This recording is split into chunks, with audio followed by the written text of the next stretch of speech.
Angkatan 7 akan mewawancarai Kepala Sekolah SMA Negeri 16 Pekanbaru. Saat ini saya sudah berada di ruangan Bapak Haji Nurizal SPD sebagai Kepala SMA Negeri 16 Pekanbaru. Assalamualaikum Pak. Assalamualaikum. Apa kabar Pak, sehat? Alhamdulillah sehat. Hari ini kita akan wawancara. Saya CGP Angkatan 7 Pekanbaru Pak, akan mewawancari Bapak tentang identifikasi kasus-kasus atau masalah yang ada di sekolah kita. Yang pertama, gini Pak, selama ini bagaimana Bapak dapat mengidentifikasi kasus-kasus yang merupakan apakah itu dilema etika atau dilema rujukan moral? Bu Yeti Aziza sebagai calon guru penggerak ya untuk SMA Negeri 16 Pekanbaru. Semoga Ibu sukses dalam melaksanakan tugasnya, lancar, tak ada rintangan apapun. Ya baiklah, pada kesempatan ini saya sampaikan sesuai yang pertanyaan Ibu tadi, bagaimana cara untuk mengidentifikasi, mengidentifikasi dilema etika atau rujukan moral. Ya, jadi kita sebagai di sini sebagai saya sebagai pimpinan sekolah di SMA Negeri 16 Pekanbarunya, tentunya saya dapat mengetahui daripada dilema-dilema ataupun rujukan moral ini. Tentu saya mendapat laporan daripada anggota saya dan dari guru yang lainnya. Kalau memang ada ataupun dari saya sendiri temuan tersebut saya jumpai. Jadi tentu dalam hal ini tidak bisa kita biarkan ini harus kita tanggapi cepat kita selesaikan masalah ini supaya jangan lebih berlanjut yang lebih besar lagi sehingga dia bisa merugikan dirinya sendiri dan merugikan institusi SMA Negeri 16 Pekanbaru ini. Jadi kalau ada yang ketemu seperti itu dia sebagai siswa tentunya harus kita panggil dia secara tatap muka apapun kita cari ruangan yang tertutup untuk menjaga daripada kerahasiaan ini. Jadi kita tanya apa permasalahannya artinya kita menanya ini bukan kita memvonis dia salah bukan kita memvonis dia salah, kita ingin membantu dia dalam permasalahan daripada moral yang mereka lakukan mungkin akibat daripada kenakalan remaja atau kepengaruh daripada lingkungan dari rumah tangganya. Ini perlu kita mempelajarinya lebih awal, kenapa kok bisa kejadian sampai di sini. Jadi setelah tahu kita permasalahannya, baru kita bisa memberikan arahan, memberikan pencegahan supaya hal ini jangan terjadi. Jadi kita harus bekerja sama, mulai daripada guru mata pelajaran kemudian wali kelasnya, guru BK-nya, ini harus bersinergi untuk mengatasi hal-hal yang demikian.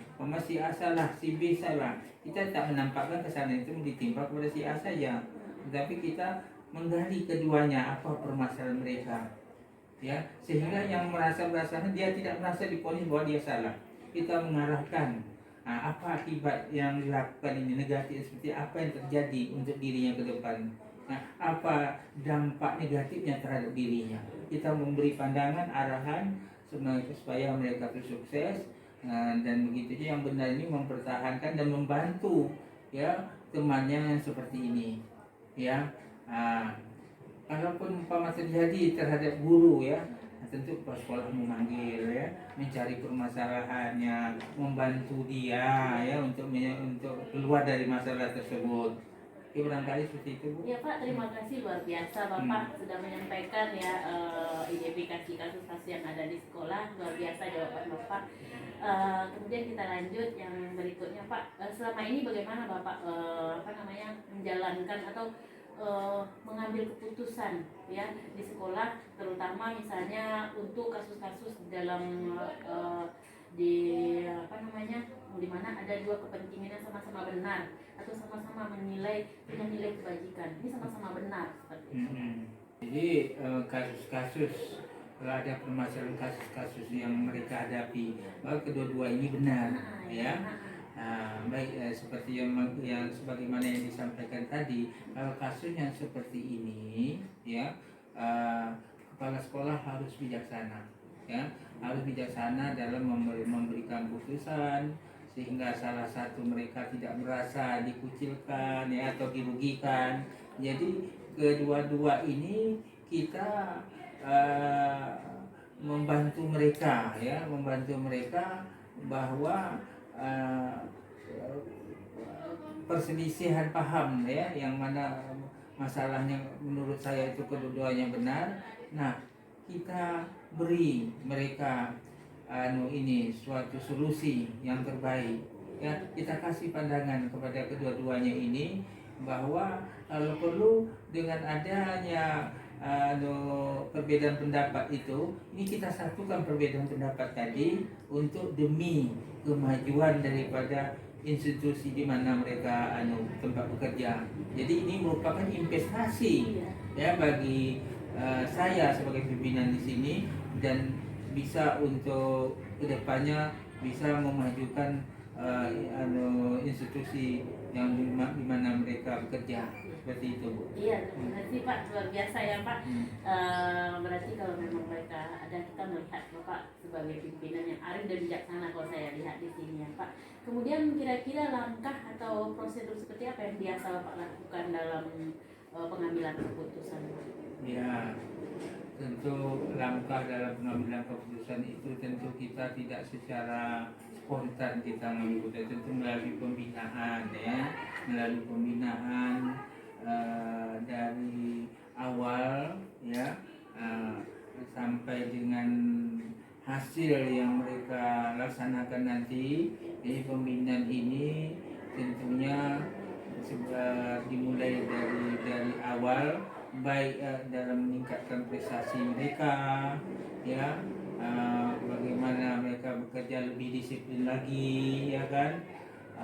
Jadi kita dalam hari ini tidak mementingkan pribadi kita, tapi bagaimana kalau dia sebagai seorang guru, bagaimana berpikir supaya anak ini bisa masa depan mereka lebih cerah, lebih sukses, berhasil semuanya. Sebagai guru seperti itu ingin anaknya sukses, ya tentu melalui bimbingan daripada pimpinan sekolah. Ya kalau seandainya kalau itu siswa, ya kalau itu siswa, tentu kita sebagai guru, ya sebagai guru tentu mendidik, ya mendidik, mengajar, memberi contoh, ya tauladan yang baik. Kita mulai dari diri kita sebagai guru Handayani, begitu. Jadi kalau kita berbicara tidak sesuai dengan perilaku yang kita kerjakan hari-hari, tentu siswa tentu hanya cibiran aja yang kita terima. Tapi kalau sikap kita tunjuk pada siswa sebagai guru yang baik, tentu siswa akan merasa bahagia, dia merasa mereka itu diperhatikan, dibimbing. Jadi apa yang disampaikan tentu siswa akan mengikutinya. Luar biasa ya Pak, terima kasih. Kita lanjut ya Pak. Kemudian berikutnya adalah hal apa yang biasa yang selama ini merupakan tantangan dalam Bapak mengambil keputusan pada kasus-kasus dilema Pak. Jadi yang selama ini menjadi tantangan terberat Bapak lah dalam mengambil keputusan di sekolah kita ini. Dilema keputusan. Iya. Tantangan yang luar biasa. Kalau yang selama ini yang Bapak jalankan juga ada tantangan ya. Tantangan terbesarnya apa gitu di dalam bidang apa? Oh gitu, iya. Jadi semua pekerjaan yang tidak kita hadapi itu memang tidak berjalan sebagaimana yang kita, tentu ada duka-dukanya, ya kan. Tentu ada duka. Jadi kita siap untuk itu. Tantangan kita itu sudah suatu lumrah kebiasaan, ya sebagai seorang pimpinan itu. Jadi tentunya sebagai pimpinan kita harus bijaksana dalam pengambilan keputusan. Ya, artinya yang guru tersebut tidak merasa dirugikan, artinya dirinya merasa dibantu gitu, ya dihargai, ya, diperhatikan oleh guru, bahwa dia merasa bahwa dia tidak bersalah, ya. Tapi kita memberi pengertian, ya, sehingga dia mau merubahkan sikapnya yang selama ini umpama yang sikap pribadinya itu kurang baik, tapi dengan adanya pendekatan secara kekeluargaan, ya, antara atasan dengan bawahan, ya, bahwa pimpinan itu sukses, ya tentu didukung oleh bawahan. Nah, bagaimana seorang pimpinan ini bisa memanfaatkan bawahan itu supaya mereka bisa bekerja lebih maksimal lagi, ya, untuk kemajuan daripada pendidikan, di mana mereka bekerja, ya, di sini kan di SMA 16, ya di SMA Negeri 16 Pekanbaru ini, gitu, seperti itu. Ya Pak, terima kasih. Kita lanjut ya Pak. Berikutnya, apakah dalam memecahkan sebuah masalah, apakah Bapak memiliki jadwal tertentu dalam sebuah penyelesaian masalah atau kasus di rumah etika? Apakah Bapak langsung menyelesaikan di tempat, ataukah memiliki sebuah jadwal untuk penyelesaian bentuk atau prosedur apa yang biasa Bapak jalankan dalam pemecahan suatu masalah? Iya, betul. Terima kasih. Jadi dalam jadwal pemecahan masalah itu tergantung dari situasi dan kondisi. Ya, bisa kedua-duanya kita pakai, ya. Bisa terjadwal, bisa tidak terjadwal. Nah, seperti itu. Ya, kalau memang itu suatu masalah itu memerlukan suatu pembinaan khusus, tentu saya jadwalkan, ya, di ruang tertutup atau di ruang kerja saya. Tapi kalau itu sifatnya untuk eksidentil, ya, bisa waktu sedang duduk-duduk santai, ya, dengan guru tersebut bisa kita berikan masukan-masukan kepada dia, tidak harus terjadwal, ya. Kadang-kadang terjadwal ini kadang-kadang waktu itu bisa berubah kan, begitu. Jadi kalau terjadwal, tentunya saya mempunyai buku pembinaan, ya, pembinaan untuk pendidik dan tenaga kependidikan, ya, supaya ada tindak lanjut daripada pembinaan tersebut, ya, kalau itu umpamanya terjadwal, sehingga mereka bisa mengidentifikasi, ya, guru-guru mengidentifikasi apa yang selama ini kekurangannya yang perlu diperbaiki. Gitu juga kalau sedang di luar umpamanya sambil santai-santai di luar, ya, kalau memang itu pas masuk pada waktu itu, saya berikan nasihat, berikan masukan pada waktu itu, gitu, seperti itu. Tidak harus saya panggil khusus, ya, umpama si A, ini hari ini si A harus, ya, kemudian si B, si C, tidak harus bisa aja di luar saya memberikan masukan, bimbingan dan pembinaan, gitu. Iya Pak, berarti kadang ini memerlukan sesuai dengan keadaan, ya Pak, ya. Ada masalah yang memang harus terjadwal, ya. Ada juga kadang-kadang pada saat itu sudah selesai, langsung selesai, gitu, ya Pak. Ya, Pak. Ini kita lanjut Pak. Nih selama ini kan Bapak sudah banyak nih kasus, Bapak jadi kepala sekolah udah luar biasa lama, ya Pak, sejak tahun 87, ya Pak. Udah luar biasa. Nah, kira-kira Pak, ada faktor-faktor yang atau seseorang yang selama ini mempermudah atau membantu Bapak dalam mengambil keputusan dalam menghadapi kasus-kasus seperti ini, Pak? Ya, kalau saya sebagai pimpinan, ya, sebagai kepala sekolah, tentu masing-masing kita itu sudah ada tupoksi kerjanya.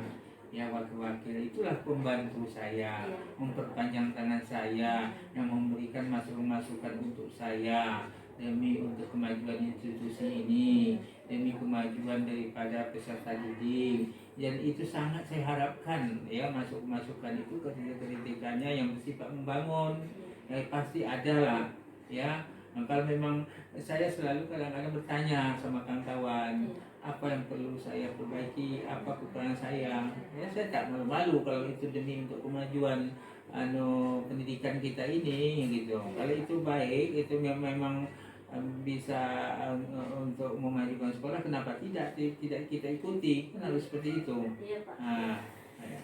Sangat luar biasa, ya Pak. Kita di sekolah ini ada tim, ya Pak, wakil kepala sekolah dan berikut sampai ke guru dan siswa, ya Pak. Baik Pak, ini yang terakhir, ya Pak, pertanyaan saya yang terakhir tentang ini, boleh dibilang ini adalah refleksi juga. Dari semua hal yang telah Bapak sampaikan tadi, pembelajaran apa yang dapat Bapak petik ya, dari pengalaman Bapak menjadi kepala sekolah dalam mengambil keputusan dilema etika selama ini. Ya, Ibu. Memang dalam kita mengambil keputusan dalam dilema etika ini, ya kita bahwa manusia itu kan mempunyai potensi yang ada pada dirinya masing-masing. Mungkin ada kelemahan-kelemahannya ini, mungkin ada faktor-faktor penyebab dia, ya kan?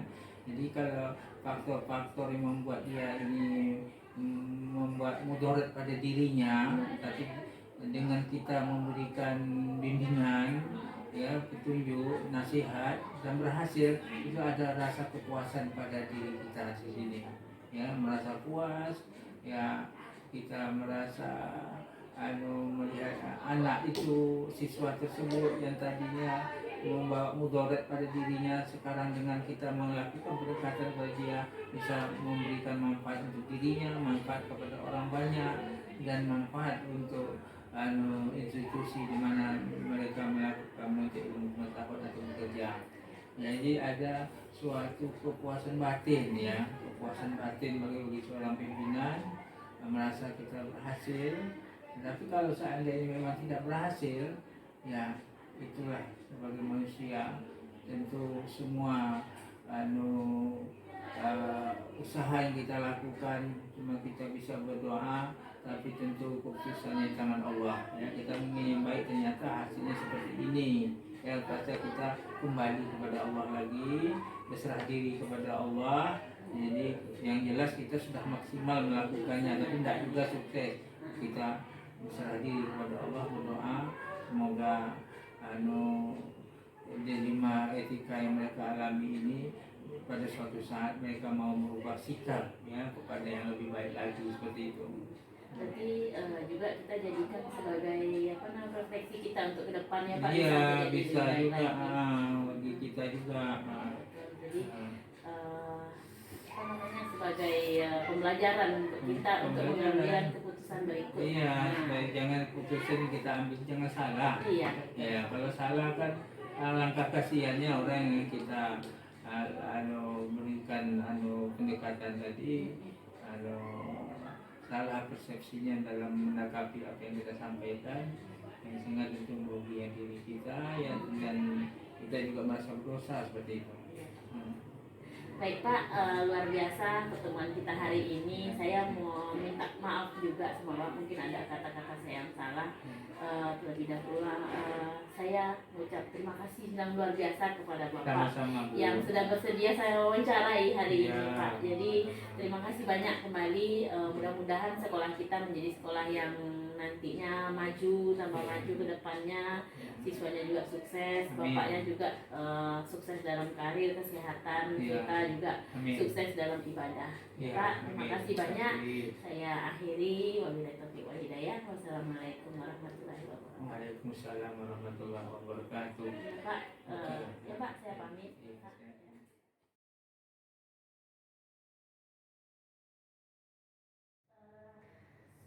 warahmatullahi wabarakatuh, Pak.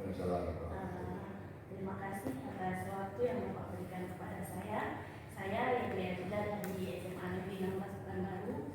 Saya juga merupakan calon guru penggerak angkatan 7 Kota Pekanbaru, di mana di sini saya akan mewawancarai Bapak dalam pengambilan keputusan berbasis nilai-nilai kebijakan sebagai seorang pemimpin. Yang pertama Pak, yang saya ingin tanyakan kepada Bapak, selama ini bagaimana Bapak dapat mengidentifikasi kasus-kasus yang merupakan dilema etika atau rujukan moral? Kasus-kasus yang menyangkut masalah sekolah itu dua macam, ya. Kasus ringan, kasus berat. Kasus ringan itu prosesnya proses langsung ke PK, ke PK belum ada lagi ada perubahan, nanti masuk ke wilayah keluarga siswa. Itu ringan. Ya, kalau sudah itu begitu langsung masuk hanya laporan langsung ke sekolah. Sekolahnya dari mulai siswa masuk informasi itu langsung kita perhatikan, panggil kesiswaan, dipanggil lagi balik kelasnya, kemudian kita wawancarai, kemudian kita atas masalah itu, kita jawab bersama-sama, kita cari masalahnya. Setelah itu nanti ranking 2 lagi kita panggil orang tuanya perlu diajak bicara. Nah, itu tahapan yang nah kemudian yang berat ini, kita tidak ada mengeluarkan siswa dapat mengeluarkan siswa nggak boleh, apalagi suara anak-anak itu tidak boleh kita mengeluarkan siswa. Seberat apapun harus ada solusi. Nah, itu yang pertama ya. Jadi kalau ringan itu ringan melalui PK, setelah itu tidak kejelasan soal PK langsung masuk ke wilayah sekolah kasih. Itu sampai tariknya. Tapi kalau masalah besar kita tidak ada lagi namanya batasan, langsung hari itu ada laporan harus kita pulangkan. Jadi tidak ada sampai nunggu malam nggak perlu kita. Karena sekarang canggih zaman sekarang ini orang tua bisa langsung kita panggil. Akhirnya juga selesai data kita lengkap, kemudian orang tua kita panggil ke sekolah, diajak bicara. Oke. Terima kasih Pak. Bapak menjalankan pengambilan keputusan di sekolah Bapak, terutama untuk kasus-kasus di mana ada dua kepentingan yang sama-sama benar atau sama-sama mengandung nilai kebajikan. Ya, terima kasih. Keputusan yang kita ambil kalau ada masalah sekolah sudah benar. Ini kan semuanya kita di sekolah ini koordinasi ya. Satu lagi kita kalau ada masalah semua harus koordinasikan, baik sekolah, orang tua wali dan para wakil-wakil kita kumpulkan, termasuk wali kelasnya. Nah di sana cari solusinya. Jadi kita tidak menghakimi, jangan. Kalau tidak menghakimi, cuman kalau bahasa sekolah kita itu kalau suara anak itu nasihat kita berikan. Jadi nggak ada lagi poin-poin, nggak perlu kita. Jadi sekolah kita nggak pakai poin-poin. Jadi hanya kalau ada masalah baik besar kecil semua dinasihatin. Ya. Dan kita tidak munculkan nada ini nggak boleh. Nada marah pun kita nggak boleh. Jadi betul-betul anak itu ditangani dan sebentar kalau salah. Memang sifat manusia seperti itu. Cuman kita harus mendapat perhatian orang tua ya. Jangan berbuat ini dan berjuang lagi. Biar masuk seperti ini. Jadi kita nggak ada perjanjian apa nggak ada kalau anak yang bersama salah itu. Jadi tetap nasihat kita berikan. Berarti tidak ada hukuman kan? Tidak ada hukuman. Punishment tidak ada. Itulah yang memang sekarang guru penggerak ini jalankan bagaimana supaya tidak adanya hukuman di sekolah. Karena memang yang kedua bahwa anak sudah dilatih untuk memecah masalah atau problem solvingnya itu dia juga harus diajak bicara juga. Jadi tidak harus kata kita tidak. Nah, karena dia diajak akan ada suatu pertumbuhan perkembangan siswa juga ada, maka diajak juga dia bicara untuk mencari masalah itu. Jangan sampai kejadian sampai mengulangi kedua kalinya. Gitu. Luar biasa ya Pak. Inilah sekolah ramah anak sekarang ya Pak. Itu yang memang kita harapkan sebagai pemimpin atau sebagai sekolah yang tujuannya nanti adalah pembelajaran berpihak pada murid, kemudian juga nanti bagaimana murid itu nyaman dan mudah untuk menerima pelajaran. Kita lanjut ya Pak. Nah, langkah-langkah atau prosedur seperti apa yang biasa Bapak lakukan selama ini? Nah, sekarang sekolah kita sudah masuk rank kedua setelah sekolah anak-anak. Sekarang namanya sekolah layanan LP, pelayanan ramah anak. Ya, jadi sekarang masuk yang kedua LPLSNA, lembaga penyedia layanan ramah anak. Jadi yang sudah masuk rank kedua sekarang, bukan rank yang pertama ramah anak. Tapi sekarang masuk yang kedua ini. Jadi sekolah kita sudah memberikan tempat khusus LPLSA, LPLSRA, lembaga penyedia layanan ramah anak. Di sini anak-anak yang bermasalah itu langsung ada koordinator sana, ada ketua koordinatornya. Yang baru coba tahun ini ya. Yang selama ini memang kalau prosedurnya masalah itu, kalau masalah siswa itu langsung ke BK, ya kita bikin ke BK. Setelah BK dia laporan masuk ke wilayah wali kelas. Nah, atau wali kelas langsung ke BK juga masukkan. Kalau masalah tahapan masih tahapan ringan. Tapi kalau tahapan yang sudah besar, saya bilang ring langsung lompat, tol langsung, nggak ada lagi pakai sekat-sekat. Kepala sekolah turun tangan langsung. Nah itu tuh. Nah kalau yang sekarang ini kita coba lagi yang kedua, prosesnya melalui LPLRA. Di sana ada khusus penanganannya, nanti baru kita atasi bersama-sama. Tapi setiap masalah siswa melibatkan orang tua wali. Nah, jadi permasalahan ini karena orang tua juga punya peran penting. Ya. Karena anak itu lebih banyak di rumah daripada sekolah sebenarnya. Ya. Kalau di sekolah kan jam 7 sampai jam 4 sore, selebihnya semua di rumah. Nah, ketika anak bermasalah, sebenarnya kalau dididik dari segi nilai-nilai SRA itu korban sebenarnya. Bisa korban gadget, melalui ujian lingkungan, ya di sini. Jadi anak korban sebenarnya. Nah di sini letaknya. Jadi ketika anak bermasalah, sebenarnya itu korban. Jangan menjadi subjek, jangan menjadi subjek ya, jangan subjek ya. Tapi bagaimana sekarang itu anak kita itu kita ajak juga semuanya dalam tatanan untuk berbenah diri sebenarnya, baik sekolah maupun anak-anak kita.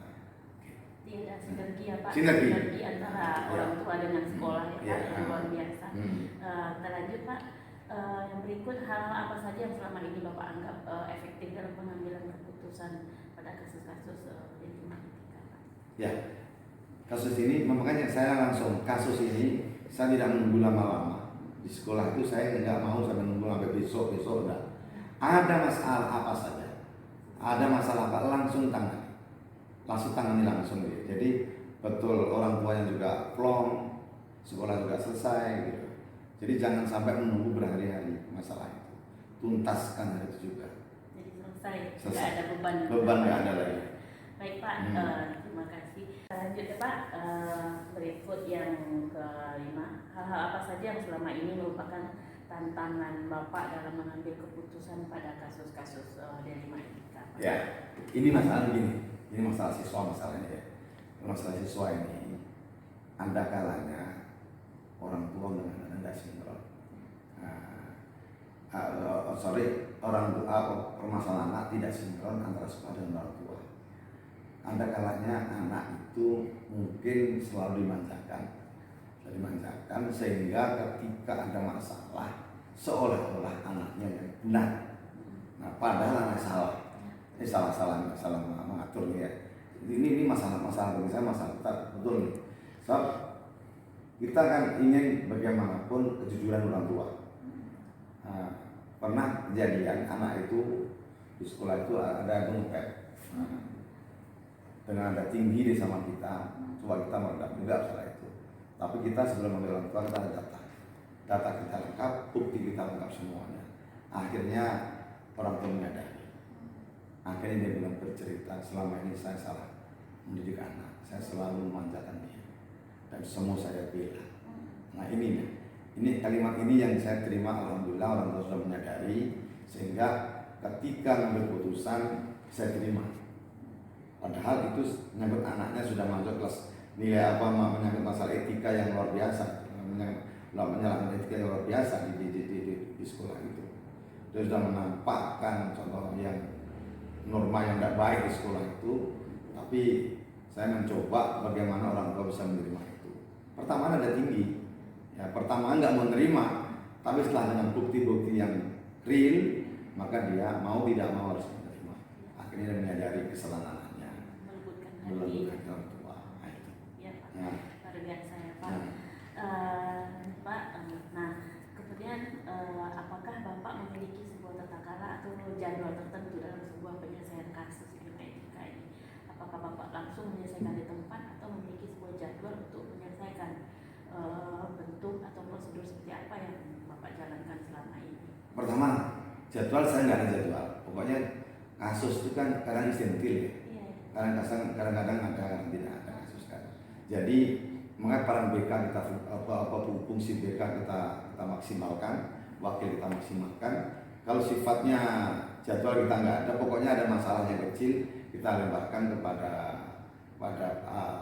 penanggung jawab kesiswaan dan BK itu. Apabila nanti tetap dalam koridor di bawah pengawasan kepala sekolah, apapun yang terjadi kepada BK, kepada wali kelas, kepada Pak Kasis itu harus melapor kepada kepala sekolah.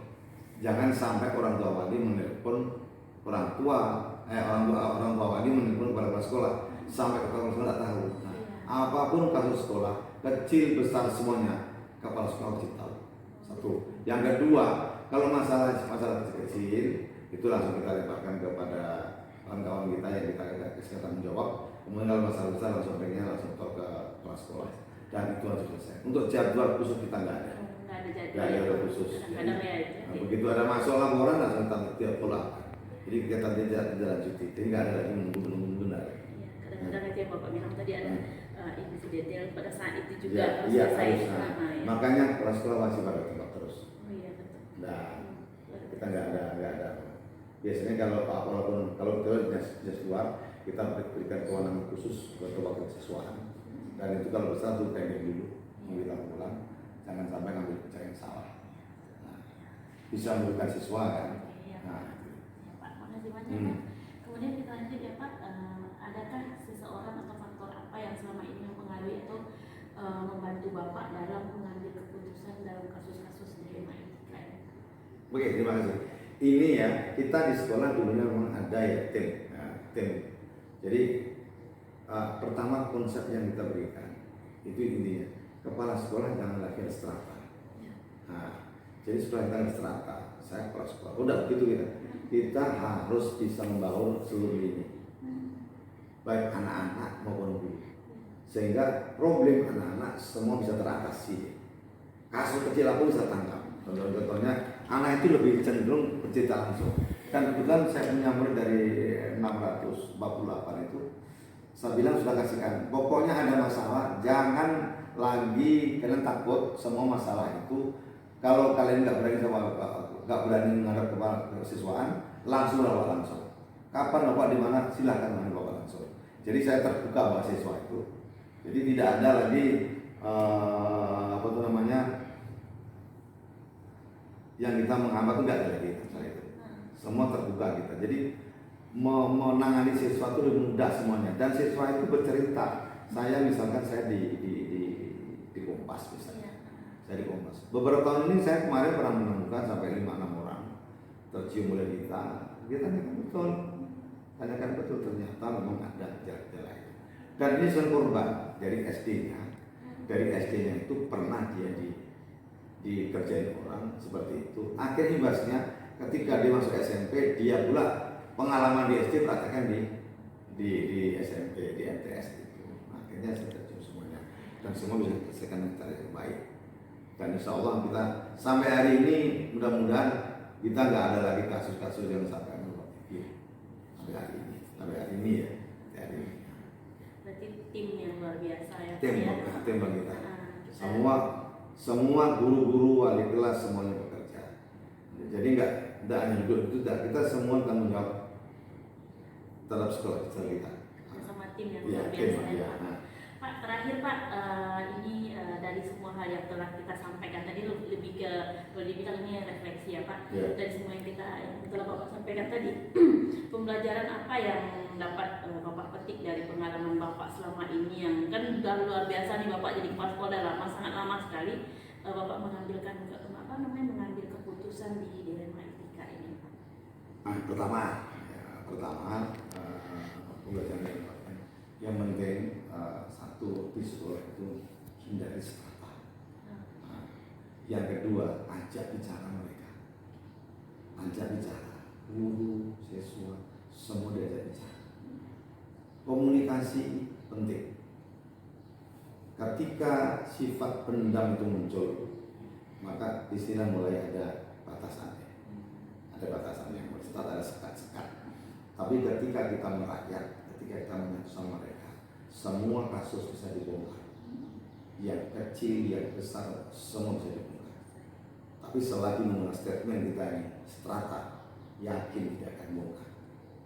Kepala sekolah hanya menggunakan sistem strata feodal, maka tidak akan bisa membongkar kasus yang kecil dan besar.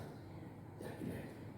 Insya Allah kalau semua sinergi, ya, jadi meletakkan kita seluruhnya ini merasa memiliki sekolah kita dan kita merasakan sebagai amanah ditunjuk sebagai guru, sebagai kepala sekolah, sebagai amanah untuk menjadikan bagaimana pendidikan yang diamankan itu bisa menjadi yang terbaik.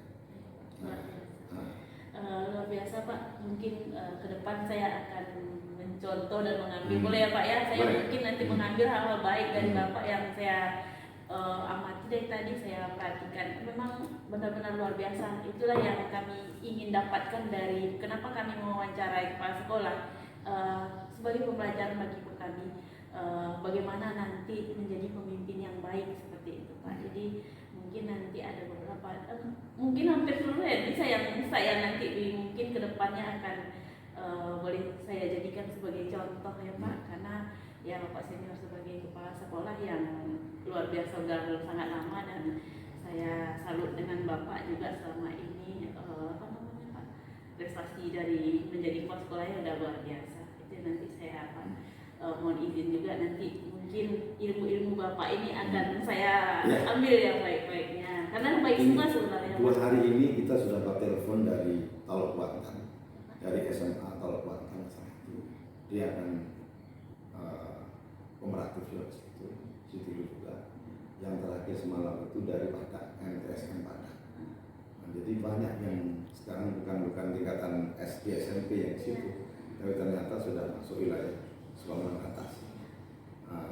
Dari Jakarta kemarin dari SMA Bayoran, dari Pantang kemarin boarding school ya, saya juga banyak yang kita masuk mana sekarang ini. Jadi syukur kawan-kawan kita menyatu semua, kawan-kawan itu semua menyatu ya, guru-guru semua itu ketika punya tugas semuanya tuntas ya. Dan di sana ya minta maaf, memang kalau di sekolah itu pagi itu guru-guru sudah 6:30 sudah ada semua, dan guru-gurunya ikut membersihkan juga area itu, jadi tidak ada memerintah gitu. Jadi gurunya itu kalau pagi, apalagi waktu COVID kemarin, yang ngepel kelas itu siapa? Gurunya juga. Tanaman semua gurunya semuanya, depan semua guru semua, balik kelasnya. Karena merasa memiliki, katakan memiliki sampai sekolah itu semuanya nomor. Anak tidak boleh duduk kecuali sesuai dengan nomor masing-masing. Bisa lihat di sekolah sana itu nggak ada satu meja yang tercoret, satu pun meja tidak tercoret. Karena ada tanggung jawab ya Pak. Ya, rasa memiliki. Ya, dan kemudian juga ada kita sebagai pemimpin itu kan contoh. Kalau seandainya pemimpinnya baik dicontoh, otomatis guru-guru ikut akan menyontoh. Nah, siswa itu lebih senang kita ngomong sama dia kan ada masalah apa saja langsung cerita sama kita. Dan itulah bisa kita mengambil kesimpulan kalau ada masalah cepat kita atasi. Dan datang sama kita. Iya. Jangan sampai takut. Jangan jadikan kita pas sekolah itu adalah momok ya Pak ya. Oh iya, Saya teman iya, gitu. iya. Iya betul. Nah, seperti itu. Tapi kalau negeri tidak tahu ya, negeri saya tidak tahu. Tapi kalau di swasta saya menang seperti itu karena berkinerja kita semuanya. Jadi di sana saya tanamkan sesuatu negeri. Jadi kita mana-mana betul itu. Ini udah berapa kali? Pertama 2017 kita menggondol sekolah bersih nasional. 2019 semalam itu kita mendapatkan 2020 semalam itu adalah sekolah makna nasional. Kemudian dapat award 2 kali, penghargaan dari 5 media dan 9 media itu. Ada best performernya, ada namanya best leadernya juga ada. Ini tanggal 25 Mei besok itu ke Jakarta lagi ngambil award lagi. Luar biasa. Nah, itu. Kalau lagi nanti akan menjadi penghargaan lagi yang nasional, nama LPLRA dari Lembaga Pendidikan Layanan Ramah Anak. Memang kita tanamkan betul. Sana itu tidak ada lagi. Sekarang guru tidak boleh marah. Guru gak ada yang marah. Ya, jadi kalau anak orang udah tangan atas sebentar aja, gak ada marah. Rambut panjang kita ada marah, dipanggil. Sekarang lebih manusiawi sekarang. Tiga hati ya. Ganti hatinya. Saya bilang rambutnya panjang, saya sih rambutnya kayak udah panjang. Ya Pak, saya besok saya pangkas Pak. Tolong Pak saya dipanggil lagi Pak. Hatinya udah masuk. Iya. Keinginan dari Kayak dalam hati iya. sendiri. Nah, atau Bapak nada tinggi, jangan Pak. Jadi bahasa itu sekarang udah kita buat. Ya itu intinya banyak yang kita dapat dari ilmu-ilmu sekarang Iya. ramah anak itu sebenarnya. Jadi sebenarnya semua bisa ya. baik tingkatan SD, SMP, SMA, semua bisa sebenarnya. Tinggal kita memanage.